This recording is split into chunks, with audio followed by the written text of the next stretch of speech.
Welcome students to part 7.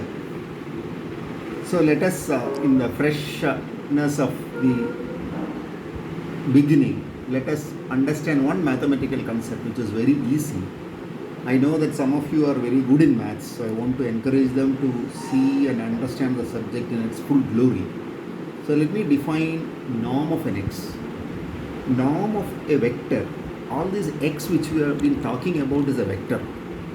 In 2 dimension the vector is x1 comma x2. In 3 dimension it is x1, x2, x3, and in n dimension it is x1, x2, x3, xn.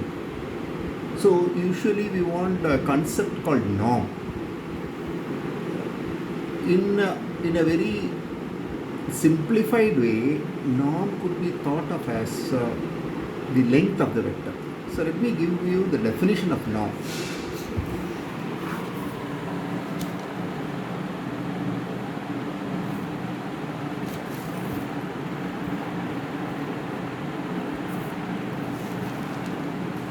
Norm of a vector x is a function, it's a real valued function which satisfies the following properties. Norm of alpha x is equal to alpha into norm of x for any real number. Norm of x plus y is less than or equal to norm x plus norm y.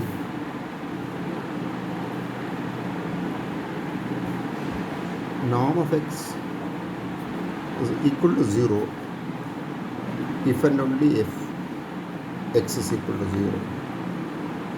So I just want to give you an exposure to this abstract concept. I won't be telling about this further. For us, we could think norm as the length of the vector. So for us, it's called L2 norm. So for us, whenever I say norm of x, it means root of x1 square plus x2 square for 2 dimension, x element R2, and in general, norm of x is equal to x1 square plus x2 square plus etc. xn square whole raised to 1 by 2 x element R. So this is so if you are not understood the abstractness, it's okay, no problem. But what you should know is, as far as we are concerned, norm of x is the length of the vector. You know that a vector has magnitude and direction. So the magnitude of a vector is given by root of x1 square plus x2 square plus, in 3 we will be having problems only in 2 dimension or 3 dimension.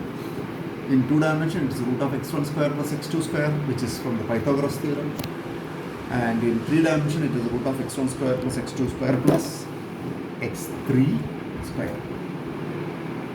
So we have all the ingredients for understanding Lyapunov stability criteria. Now we will do the major step of understanding what is stability. There is one more point which I want to say. The mathematically abstract point is called the equilibrium point. A point, all of you remember the state space. We have x1, x2, x3, so that constitutes the state space, and we have a point in the state space that is x, and the point in the space is and you know the equation x dot is equal to x plus bu, y is equal to cx plus du for linear system. Here we are talking about non-linear system, and let us decide about the stability of the non-linear system.